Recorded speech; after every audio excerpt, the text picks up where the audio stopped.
کہ اس نے تیری نسل کو سنبھالنا ہے۔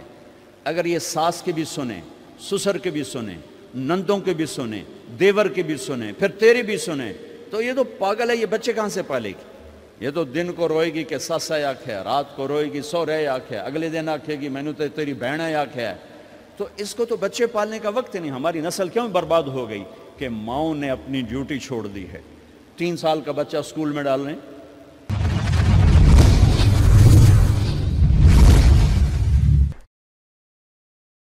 بھائی اور بہنوں،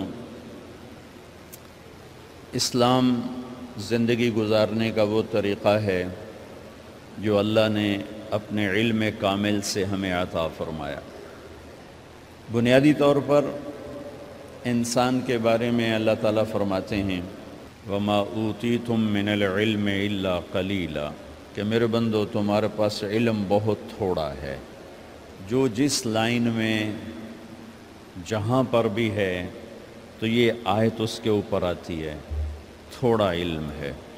یقیناً تھوڑے علم کے ساتھ صحیح فیصلے نہیں کیے جا سکتے، تو اس لیے اللہ نے اپنے علم کامل سے ہمیں زندگی گزارنے کا ایک قانون دیا، اور اس پر اتنا بڑا چیلنج کیا، لا ریب فیہ، الف لام میم ذالک الکتاب لا ریب فیہ۔ دنیا کا بڑے سے بڑا مصنف اپنی کتاب لکھتے ہوئے یہ دعویٰ نہیں کر سکتا کہ آگے جو کچھ کہا جا رہا ہے یہ شک و شبہ سے بالا تر ہے، کوئی نہیں دعویٰ کر سکتا۔ پوری کائنات صرف اللہ کو یہ حق حاصل ہے کہ وہ یہ کہے لا ریب فیہ، یہ شک و شبہ سے بالا تر کتاب ہے، قانون ہے۔ اسلام کا ایک حصہ عبادات، دوسرا حصہ معاشرت، اسلامی معاشرت، اس نے ہمارے اندر جگہ نہیں بنائی۔ جو پٹھانوں کی معاشرت ہے وہ اسی پہ چلتے ہیں، جو پنجابیوں کی معاشرت ہے وہ اس پہ چلتے ہیں، جو سندھیوں کی ہے وہ اس پہ چلتے ہیں، جو بلوچوں کی ہے وہ اس پر چلتے ہیں۔ اسلام ہماری معاشرت بدل دیتا تو پوری دنیا کے انسانوں کے لیے اسلام میں آنا بہت آسان ہو جاتا، کیونکہ عبادات سے متاثر کوئی کوئی ہوتا ہے، اور معاشرت ایسی چیز ہے جو اس طرح کھینچتی ہے جیسے شہد مکھی کو کھینچتا ہے، اور جیسے روٹی بھوکے کو کھینچتی ہے، اور جیسے پانی پیاسے کو کھینچتا ہے۔ اسلامی معاشرت ایسی خوبصورت زندگی ہے کہ جو لوگوں کو کھینچتی ہے۔ شادی بھی معاشرت کا حصہ ہے۔ میرے نبی نے خود 11 شادیاں کی، 13 کی، 2 شادیاں نکاح ہوا اور طلاق دے دی، گھر نہیں بسایا، 11 گھر بسائے، 2 کا آپ کی زندگی میں انتقال ہو گیا، حضرت زینب بنت خزیمہ اور حضرت خدیجہ بنت خویلد رضی اللہ تعالی عنہما۔ 4 بیٹیوں کی شادی کی، 11 شادیاں خود کی، شوہر بن کے دکھایا، باپ بن کے دکھایا، سسر بن کے دکھایا، کہ ہماری معاشرت جہاں ہمارا جوائنٹ فیملی سسٹم ہے، اگر ہم لوگ شریعت کو جانتے تو یہ بڑا خوبصورت نظام تھا، لیکن چونکہ ہم شریعت نہیں جانتے تو جوائنٹ فیملی سسٹم سے بہت بڑا ظلم وجود میں آ رہا ہے۔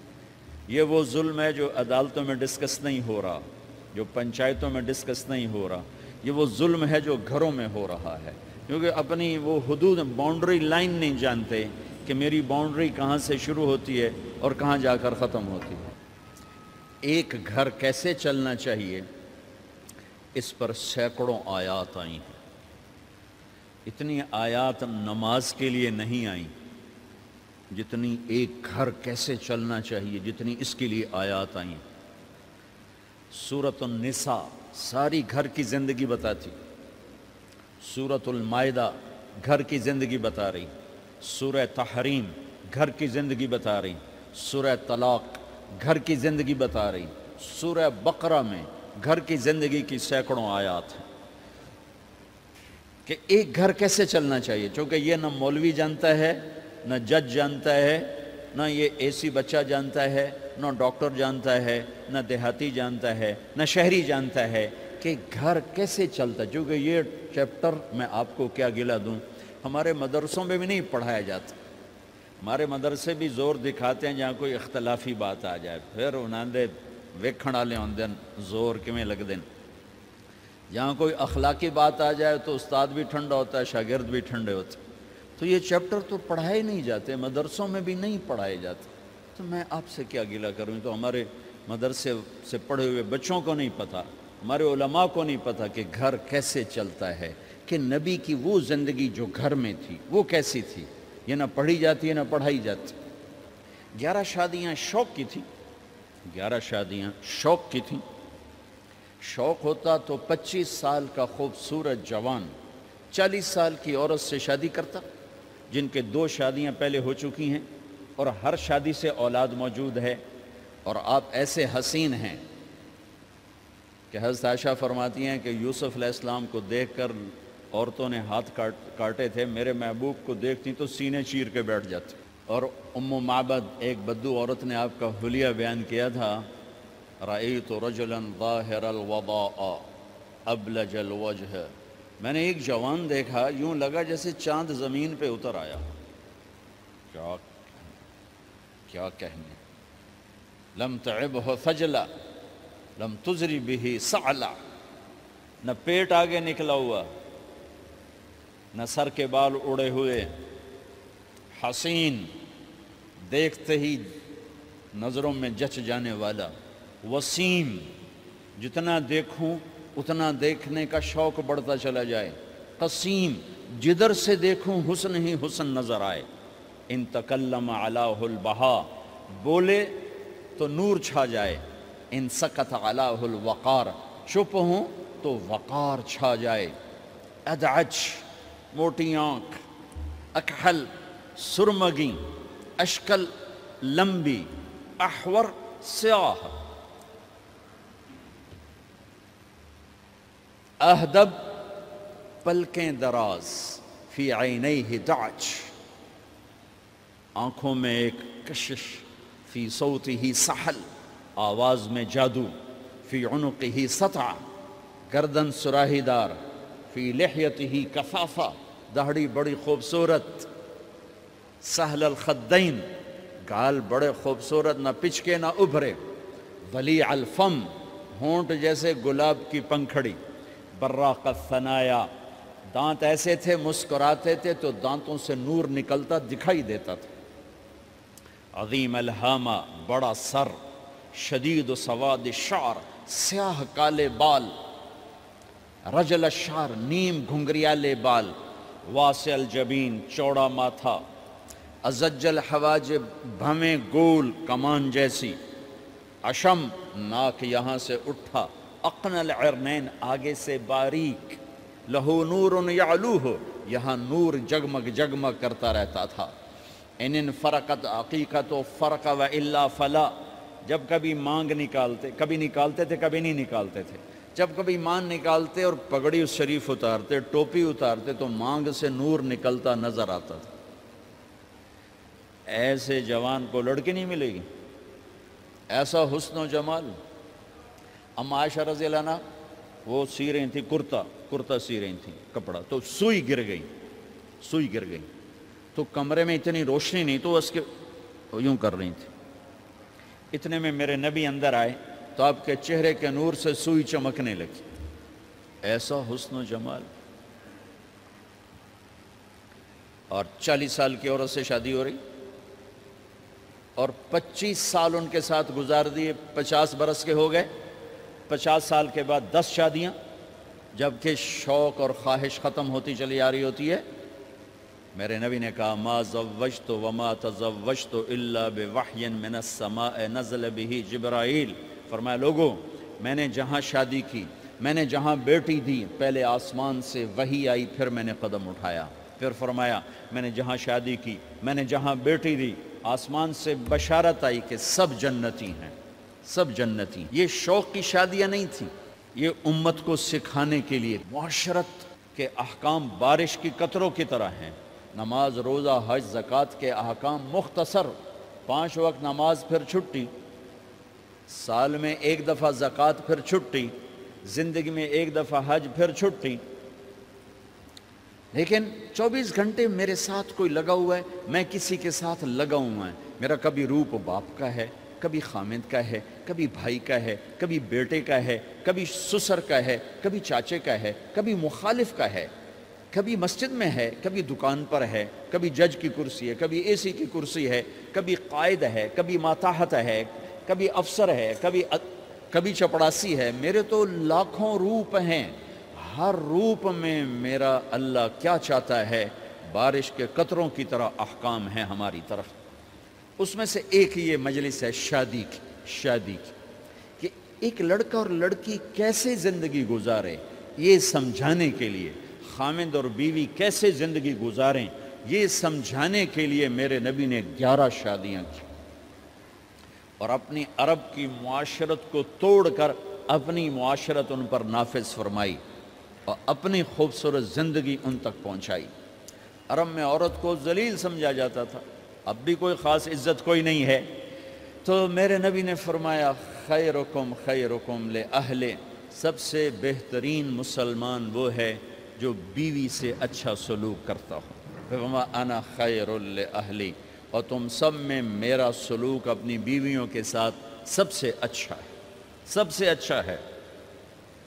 آپ مجلس میں تشریف فرما ہیں، تنہا نہیں بیٹھے ہوئے، لوگ بیٹھے ہوئے ہیں۔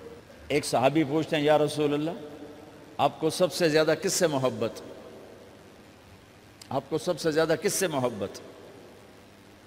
سبحان اللہ، کیا زندگی سمجھائی ہے میرے نبی نے۔ بھائیو کچھ سیرت پڑھا کرو اللہ کے واسطے، صرف اخبار دے مگر ہی نہ لگے رہا کرو، میرے نبی کی زندگی کچھ پڑھا کرو، صحابہ کی زندگی پڑھا کرو، صحابیات کی زندگی پڑھا کرو۔ میرے نبی سے مسجد میں الگ نہیں، اکیلے نہیں، مسجد میں لوگوں کے سامنے ایک شخص پوچھتے ہیں یا رسول اللہ آپ کو سب سے زیادہ کس سے محبت ہے؟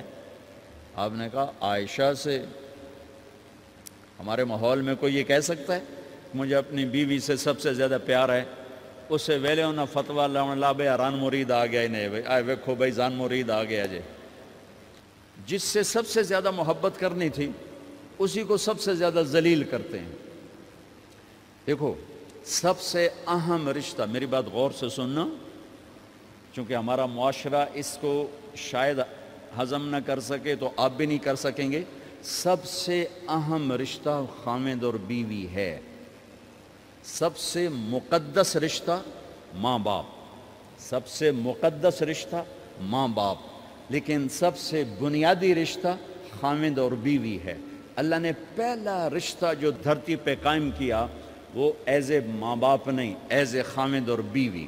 آدم کو خامد بنایا، حوا کو بیوی بنایا، پھر انہی کو ماں باپ بنایا، انہی کو دادا دادی بنایا، انہی کو نانا نانی بنایا، انہی کو ساس اور سسر بنایا۔ سارے رشتے خامد اور بیوی سے جنم لیتے ہیں، آگے یہی 2 رشتے روپ بدلتے ہیں۔ خامد اور بیوی کا رشتہ سب سے بنیادی ہے، سب سے اہم ہے، سب سے بڑا ہے، اور سب سے پہلا ہے اور سب سے آخری ہے۔ پہلا رشتہ بھی خامد اور بیوی کا قائم ہوا، اور دنیا میں بھی آخری رشتہ خامد بیوی رہ جاتا ہے۔ پتران دی شادی ہو گئی، دیاں دی بھی شادی ہو گئی، بڈھا بڈھی کلے بیٹھے۔ ہمارے دیس کی کہانی کیا، میرے گھر کی کہانی۔ میں تبلیغ میں، میرا چھوٹا بھائی لاہور میں، بہنیں اپنے گھر، ماں پیو کلے بیٹھے ہوئے، ہمارے پاس آنے کے لیے تیار نہیں، اپنی جگہ چھوڑنے کے لیے تیار نہیں۔ پھر باپ فوت ہو گئے تو ہم نے منتیں کر لیں اپنی ماں کی کہ میں فیصل آباد میں رہتا ہوں، میرا بھائی لاہور میں ہوتا ہے، کہ ساڑھے کو لا جاؤ نہ پتر، میں توڑے پیو دی جا نہیں چھڑنی۔ نہیں آئے ہمارے پاس، تنہا زندگی گزار دی۔ ہم تو آئے مہمانوں کی طرح آئے اور چلے گئے، تنہا زندگی گزار دی۔ تو پہلا رشتہ خامد اور بیوی، آدم اور حوا۔ پھر دنیا میں بھی اگر زندگی ہے، پہلے مر جاؤں تو الگ بات ہے، اگر زندگی ہے تو پھر آخری رشتہ خامد اور بیوی، اور جنت میں جا کے ہمیشہ کا رشتہ خامد اور بیوی۔ ہر آدمی اپنی بیوی کے ساتھ اور ہر عورت اپنے خامند کے ساتھ جنت میں جوڑا جوڑا ہوں گے. بچے اپنی جنت میں، ماں باپ اپنی جنت میں، ساس سسر اپنی جنت میں، بھائی بہن اپنی جنت میں. جنت میں بھی خامند اور بیوی کا اللہ نے ساتھ بنایا ہے. یہ رشتہ سب سے اہم رشتہ ہے. اس رشتے کو باقی رکھنے کے لیے اللہ تعالیٰ نے سینکڑوں آیات اتاری اور اس میں دخل اندازی کے لیے کوئی راستہ نہیں چھوڑا.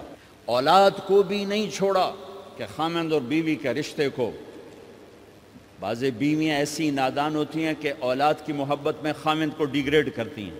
بعض خامند ایسے نادان ہوتے ہیں اپنے ماں باپ کے احترام میں بیوی کو ذلیل کرتے ہیں. اپنے بہن بھائیوں کی سن سن کر اپنی بیوی کو مارتے پیٹتے ذلیل کرتے ہیں. یہ ہر گھر کی کہانی ہے. ان دونوں سے میرے اللہ نے روکا ہے. خامند اپنی بیوی کو سب سے زیادہ عزت دے، بیوی اپنے خامند کو سب سے زیادہ عزت دے. حقوق میں سب سے بڑا حق اب خامند اور بیوی کا ایک دوسرے کے ساتھ جوڑا گیا ہے کہ ان سے نسل چلنی ہے، ان سے نسل چلنی ہے.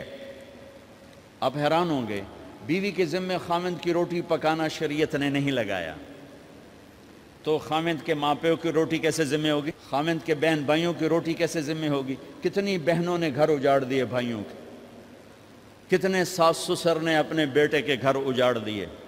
یہ چاروں طرف پھیلی ہوئی کہانیاں بتا رہا ہوں، کوئی خواب نہیں سنا رہا ہوں، کوئی باہر کی زندگی نہیں بتا رہا ہوں کہ جوائنٹ فیملی سسٹم بہت اچھا ہے اگر شریعت کا پتہ ہو، اور بہت برا ہے اگر شریعت کا پتہ نہ ہو. چڑا چڑی بھی اکٹھے ہوتے ہیں تو گھونسلہ الگ بناتے ہیں کہ ساس سورا کے دائیں سرتے نہ آ پاوے. ہمارے دوست ہیں مار ظفر حراج، میں تو ان کی بات سن کے حیران ہو گیا.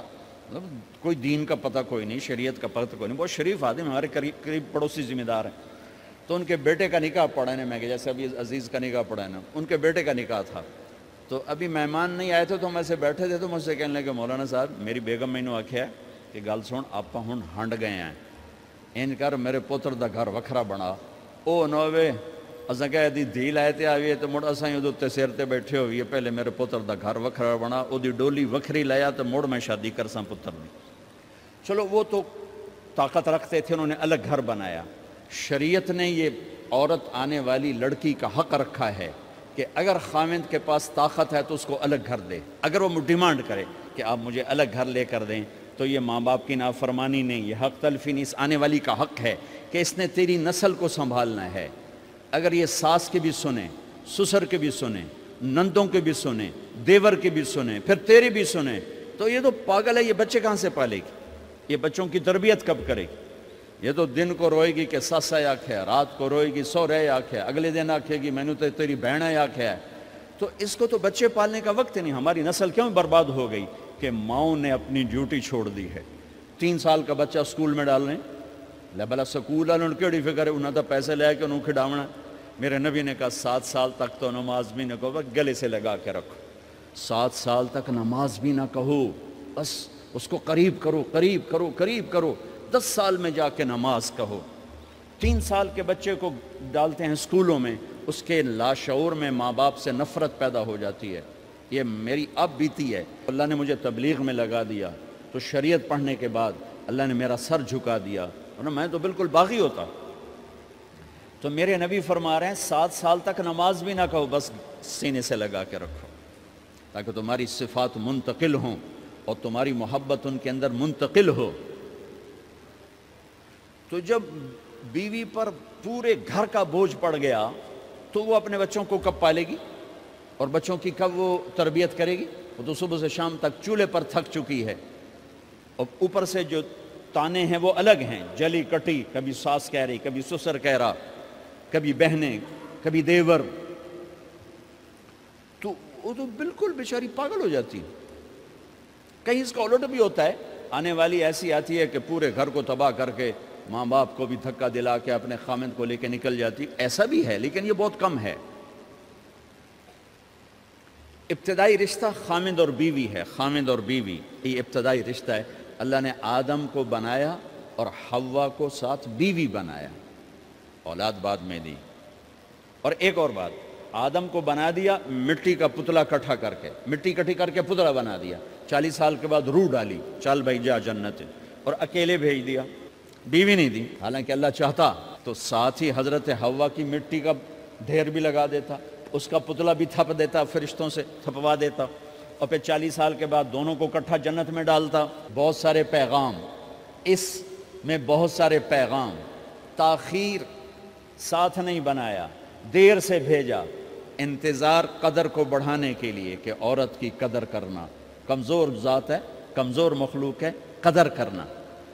دوسرا، پہلے دن پتلا نہیں بنایا کہ ننگا پڑا ہو، عورت کا پتلا ننگا ہو، مٹی کا ہو، پتھر کا ہو، تو اس میں کیا کشش؟ تو ان مرد کے لیے کشش کوئی نہیں، تو فرشتوں کو کیا کشش تھی؟ پہلے دن سے عورت کو پردے میں بنایا، بے پرد نہیں کیا، بے پرد نہیں کیا، اس کا پتلا نہیں بنایا، اسے ننگا نہیں چھوڑا، اس کو پہلے دن سے کورڈ۔ اور کیسے بنایا؟ فرشتوں کو کی آنکھوں پہ پردہ اور آدم کو سلا دیا۔ آدم علیہ السلام سوئے ہوئے ہیں، فرشتوں کی آنکھوں کے سامنے پردہ ڈال دیا گیا۔ جب آدم اٹھے ہیں، اور ایک اور بات، جنت میں رہ کر بھی آدم علیہ السلام کا دل نہیں لگتا تھا، اداس اداس رہتے تھے۔ اماں آئی تو بابے دا دل لگا، تو اداس رہتے تھے جنت میں۔ جب آنکھ کھلی تو اپنے لیفٹ سائیڈ پہ ایک خاتون، سر سے لے کر پاؤں تک لباس میں۔ آپ نے سنا ہے نا، یوسف علیہ السلام دنیا میں سب سے خوبصورت ہستی پیدا کیے گئے، یہ مردوں میں، عورتوں میں سب سے خوبصورت حضرت حوا کو پیدا کیا گیا۔ کون ہے؟ کہتے ہیں اللہ کی آدم تیری بیگم، کون ہے تیری بیگم؟ نکاح پڑھایا، پھر کہا آدم مہر ادا کرو۔ تو انہوں نے پوچھا کیا مہر دوں؟ تو وہاں تو سونا چاندی ڈھیر لگے پڑے تھے، اللہ تعالیٰ کہتے من سونا چاہ کے دے دے۔ میرے اللہ نے کہا تیری نسل میں میرا آخری حبیب آنے والا ہے، اس پہ ایک دفعہ درود پڑھ دے، یہ مہر ہے۔ سیدھے ہاتھ میں برکت ہے، پیدا کیا الٹی طرف سے۔ الٹی طرف سے کیوں پیدا کیا ہے؟ کہ الٹی طرف دل ہے، اور دل کے نیچے جو پسلی ہے وہاں سے پیدا کیا۔ اس میں پیغام کیا دیا کہ عورت جس روپ میں ہو، پہلا روپ اس کا بیوی بنا، پھر وہ ماں بنی، پھر اس آگے بیٹی کا روپ ہے، پھر بہن کا روپ ہے، پھر خالہ ہے، پھوپھی ہے، دادی ہے، نانی ہے، ساس ہے۔ جس روپ میں بھی عورت ہے اس کو دل کے قریب جگہ دو۔ یہ دل کے نیچے سے پیدا کرنے میں یہ پیغام دیا گیا ہے، اسے ذلیل نہ کرو، اسے خوار نہ کرو، اسے بے عزت نہ کرو، اس پر شدت نہ کرو۔ تو پہلا بنیادی رشتہ خامند اور بیوی ہے، اور آخری رشتہ بھی خامند اور بیوی ہے۔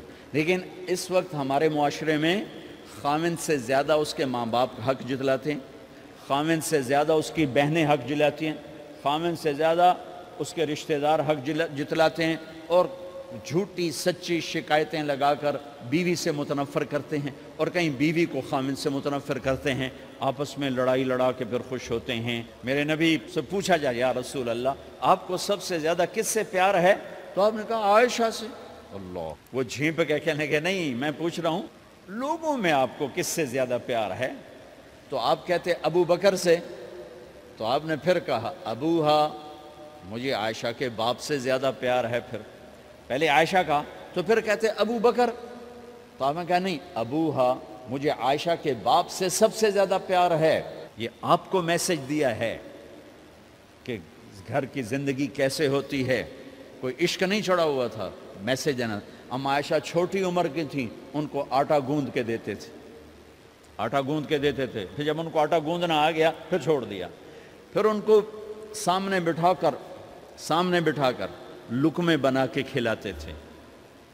پھر ہم عائشہ رضی اللہ تعالیٰ عنہ کوئی گوشت کا ٹکڑا، وہاں بڑے بڑے گوشت کے ٹکڑے پکائے جاتے تھے، تو کوئی گوشت کا ٹکڑا اٹھایا اور ایسے 2-4 جگہ سے نوچا اور پھر رکھ دیا، سارا کھایا نہیں جاتا تھا، تو اللہ کے نبی اسی کو اٹھاتے اور حضرت عائشہ کو دکھا کر، جہاں سے حضرت عائشہ نے نوچا ہوتا تھا وہاں سے یوں کاٹ کے دکھاتے تھے۔ پھر حضرت عائشہ رضی اللہ تعالیٰ نے گلاس اٹھایا پانی پینے کے لیے، جہاں ہونٹ لگائے پہ گلاس رکھ دیا، بڑے بڑے گلاس ہوتے تھے، تو حضرت ہمارے نبی اٹھاتے تھے، جامع عائشہ کے ہونٹ لگے ہوتے تھے وہاں ہونٹ لگا کے پانی پیتے تھے۔ یہ آپ کو سکھانے کے لیے ہے، اپنے گھر والوں کے ساتھ بیٹھ کے کھانا کھاتے۔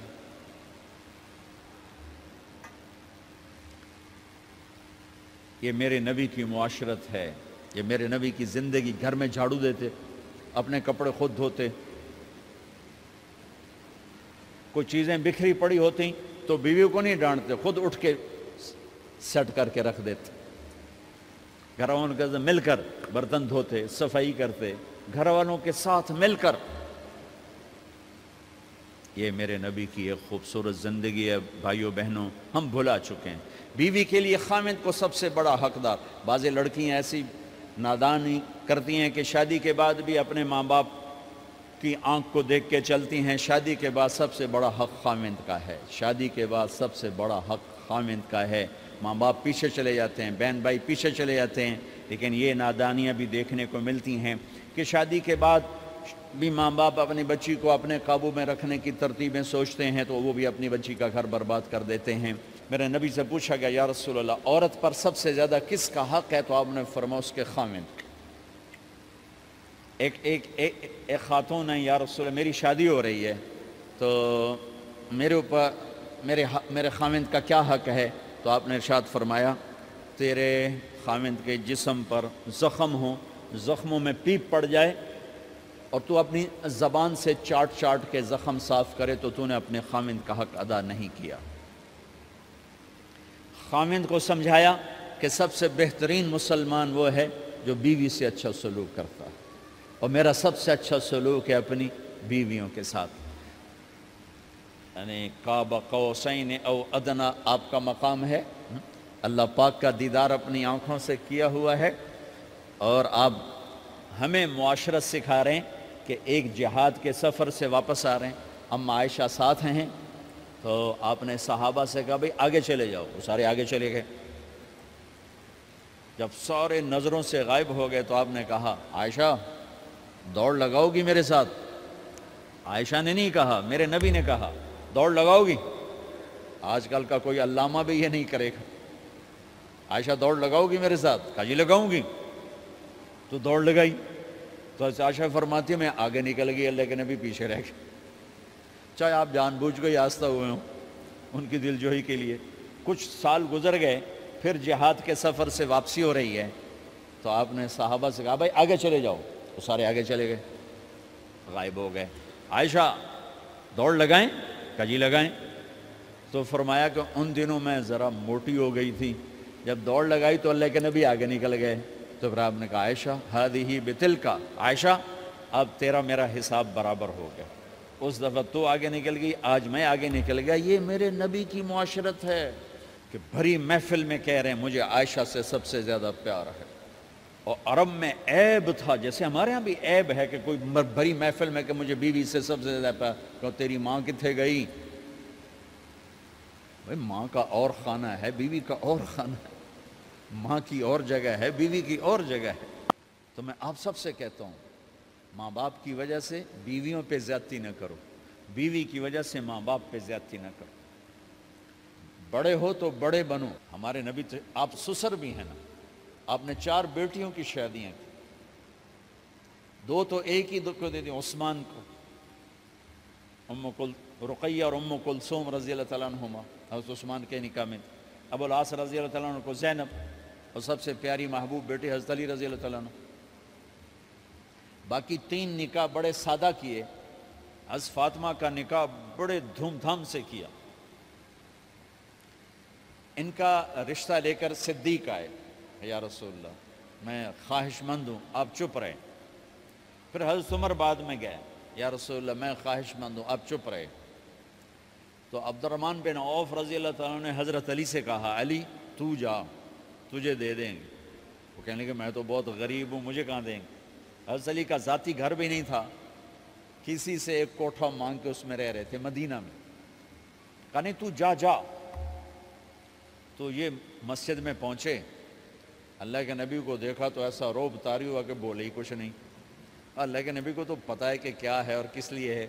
تو آپ نے کہا علی کیسے آئے؟ چپ۔ کہا لگتا ہے فاطمہ کے رشتے کے لیے آئے ہو؟ کہا جی ہاں۔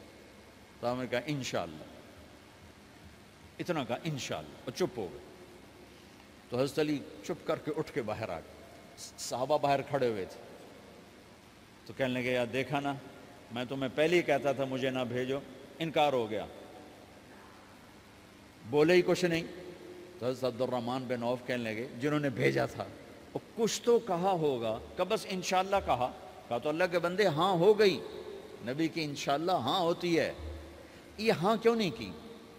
سبحان اللہ، اللہ اکبر، یہ ہاں کیوں نہیں کی؟ گھر گئے، فاطمہ علی کا رشتہ آیا ہے کر دوں، اس لیے ہاں نہیں کی۔ ہم تو بیٹیوں سے پوچھتے ہی نہیں، عیب سمجھتے ہیں بیٹیوں سے پوچھنا، جی میں گاں نو بن چھڑیا قلعے نال، ایویں اسی دیاں نو بن چھڑنے قلعے نال۔ مجھے ایک اپنی مطلب برادری لیول کے ایک خاتون کا فون آیا کہ مولانا پڑھایا مجھے لاہور میں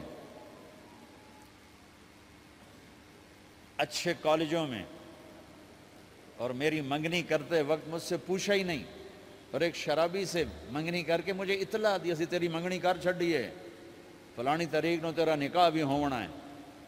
مجھے آج تک گلہ ہے، پوچھ لیتے، اگر نہیں پوچھا تھا چلو میں انہاں ساڑھے پنجاب وچ کوئی نہیں پوچھ دے، گاں موج دی طرح ٹور چھڑ دین، تو چلو اتنا تو ویکھ لیں دے بھی کم از کم شراب تو نہ پیندا ہویا، ایک شرابی نال میرا نکاح کر چھڑ، ساری زندگی اڈیاں رگڑ رگڑ میری گزر گئی۔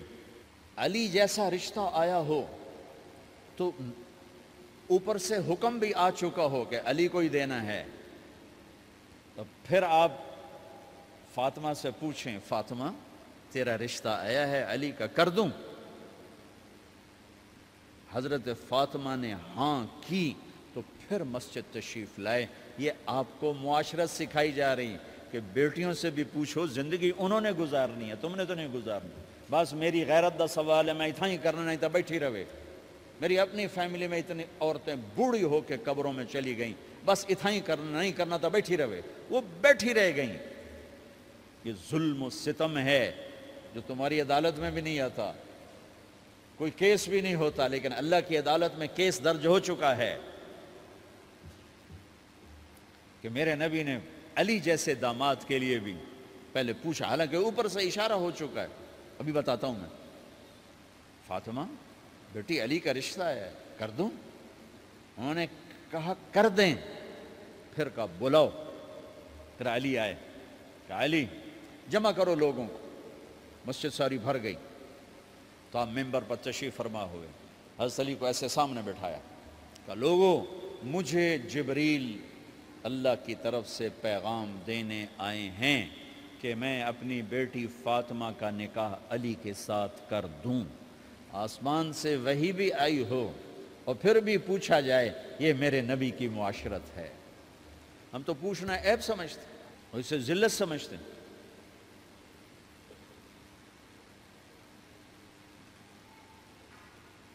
پھر آپ نے اتنا بڑا اہتمام کیا، مسجد نبوی پرانی جو آپ کے زمانے کی تھی، بہت بڑا ہال تھا، اس کا بھرا ہوا تھا، آپ نے سب کو شہد کا شربت پلایا، خود نکاح پڑھایا، نکاح کا خطبہ پڑھ کیا، پھر کہا علی میں نے فاطمہ بنت محمد کو 400 درم مہر کے عوض تمہارے نکاح میں دیا، تو نے قبول کیا؟ انہوں نے کہا جی میں نے قبول کیا، اور سجدے میں چلے گئے اور زور سے دعا مانگی، رب اوزعنی ان اشکر نعمتک التی انعمت علی وعلی والدی وان اعمل صالحا ترضاہ واصلح لی فی ذریتی انی تبت الیک واننی من المسلمین۔ میرے نبی نے کہا آمین، زور سے کہا آمین، نکاح ہو گیا۔ رخصتی ہوئی 6 مہینے بعد، 1 مہینے بعد، 1 سال بعد، 3 روایات ہیں، فوراً 4 روایات، لیکن زیادہ صحیح ہے دیر کے بعد، فوراً نہیں ہوئی، کچھ عرصے کے بعد رخصتی ہوئی۔ حضرت عقیل آپ کے بھائی وہ کہنے لگے علی اب رخصتی ہو جانی چاہیے، تو یہ دونوں مل کر آئے سلمان فارسی کے پاس کہ سلمان بھائی ہماری رخصتی کروا دو۔ سلمان فارسی کا بڑا احترام تھا، انہوں نے جا کر بات کی ام سلمہ رضی اللہ تعالیٰ عنہ سے، ام سلمہ نے بات کی اللہ کے نبی سے، کہا ہاں آ جائے لے جائے، تو علی رضی اللہ تعالیٰ عنہ اپنی اونٹنی لے کر آئے. تو حضرت علی کا گھر وہ کرائے پر گھر تھا ایک کونے پر. تو وہاں اسماء بنت امیس اور ام ایمن گئیں اور اس کے فرش کو لیول کیا, فرش میں سرخ مٹی ڈال کے اس کو لیول کیا اور دیواروں کی پوچا پاچی کی اور وہاں کھوٹیاں لگائیں کپڑے ٹانگنے کے لیے. آپ نے حضرت عائشہ, حضرت ام حبیبہ, حضرت ام سلمہ سے فرمایا تمہیں پتہ ہے نا مجھے فاطمہ سے کتنا پیار ہے, اسے دلہن بناؤ. دلہن بنانا بھی سنت ہے, دلہن بناؤ, اسے دلہن بناؤ. تو آپ کو دلہن بنایا گیا. پھر علی رضی اللہ تعالیٰ عنہ تشریف لائے سلمان فارسی اور عقیل کے ساتھ, اونٹنی کو دروازے پر بٹھایا. تو آپ نے علی کا ہاتھ پکڑا, اندر تشریف لے گئے اور فاطمہ کا ہاتھ پکڑ کے علی کے ہاتھ میں دیا اور کہا بیٹی مجھے اپنے خاندان میں جو سب سے زیادہ محبوب تھا میں نے تیرا ہاتھ اس کے ہاتھ میں دیا ہے. پھر کہا علی تجھے نبی کی بیٹی مبارک, نبی کی بیٹی مبارک. پھر آپ نے اسے پیالے میں پانی منگوایا اور اس میں آخری 2 سورتیں پڑھ کے دم بھی کیا, تھوک بھی ڈالا. پھر اس میں سے انگلیاں ڈال کے ان کے سینے پر چھڑکا کہ دونوں پی لو, دونوں کو پلایا. پھر باہر تک چھوڑنے آئے, حضرت علی نے آپ کو اونٹنی پہ بٹھایا. آپ نے 2 عورتوں کو ساتھ بھیجا, ام ایمن اور اسماء بنت امیس. یہ چھوٹی سی بارات جا کر علی کے گھر اتری اور آپ نے حضرت علی سے فرمایا کہ میں عشاء پڑھ کے آؤں گا, میرا انتظار کرنا ہے. تو عشاء کی نماز کے بعد آپ تشریف لے گئے. آپ نے دوبارہ پیالے میں پانی منگوایا اور اس پر آخری 2 سورتیں پڑھ کے دم کیا. پھر ان کے سینے پر چھڑکا, یہاں بازوؤں پر چھڑکا اور کمر پر چھڑکا اور دعا دی اللہم اسد جدہما وجمع شملہما وبارک علیہما واخرج منہما ذریۃ صالحہ. یہ دعا دی آپ نے اس وقت کہ میرے مالک ان کے جمع ہونے میں برکت عطا فرما اور ان کو سعادتیں عطا فرما اور ان کو نیک اولاد عطا فرما. یوں میرے نبی نے اپنی بیٹی کو رخصت فرمایا. اگلے دن آپ نے حضرت علی کو بلا کے فرمایا علی ولیمہ بھی کرنا ہے. کہنے لگے یا رسول اللہ میرے پاس تو کچھ نہیں. تو آپ نے کہا, تو سعد بن ابی وقاص کہنے لگے یا رسول اللہ میرے پاس ایک چھترا کھڑا ہے, چھترا لاؤ. ذبح کیا گیا.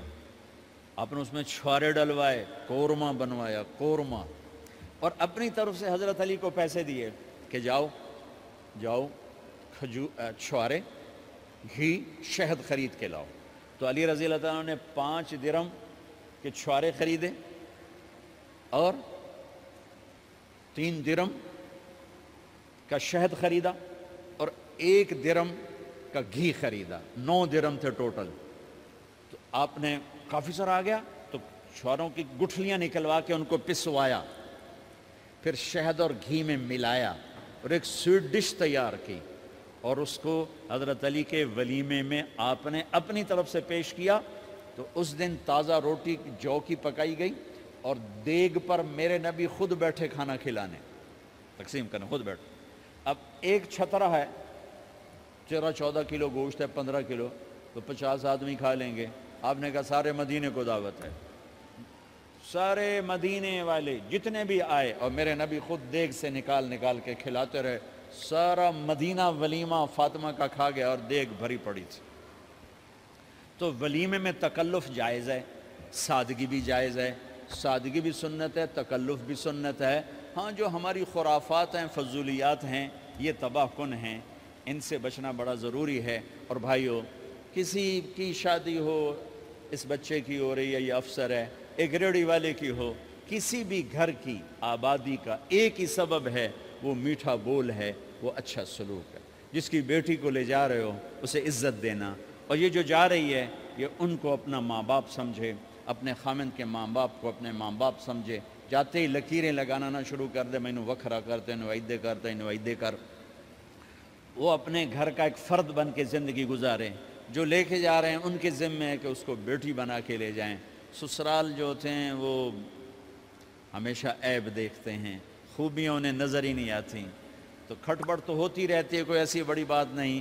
کھٹ بٹ کو صلح میں بدلو, مزید لڑائی جھگڑا نہ بڑھاؤ. میرے نبی حضرت فاطمہ کے گھر آئے, دیکھا تو آپ اداس بیٹھی. آپ نے کہا فاطمہ بیٹی کیا ہوا؟ کہ میرا اور علی کا جھگڑا ہو گیا. اچھا.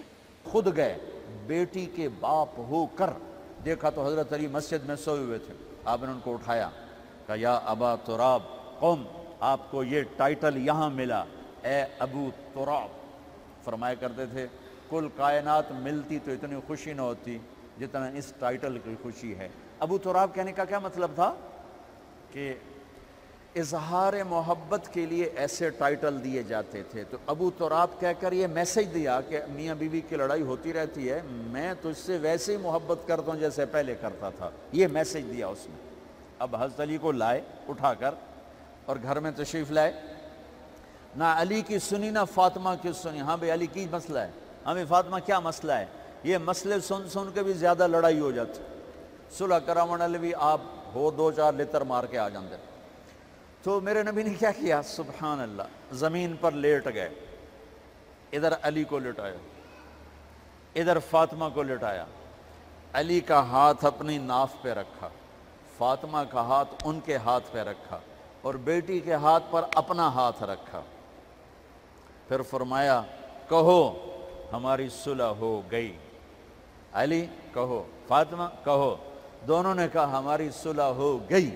آپ اٹھے, خوش خوش باہر آئے, چہرہ ایسے گلاب کے پھول کی طرح. صحابہ نے عرض کی یا رسول اللہ آج آپ بڑے خوش نظر آ رہے ہیں. فرمایا علی و فاطمہ کی صلح کرا کے آ رہا ہو. تو کھٹ بٹ ہو جانا تو کوئی بڑی بات نہیں ہے, مطلب یہ وہ گھر ہے, میں اس گھر کی کیا تعریف کر سکتا ہوں. تو میں آگے کا ایک قول سنا دیتا ہوں ابن عباس کا کہ جنت میں نور کی چمک اٹھے گی. ساری جنت ہی کہیں گے یہ نور کیسا نور ہے بھائی جو ساری جنت کے نور پر چھا گیا.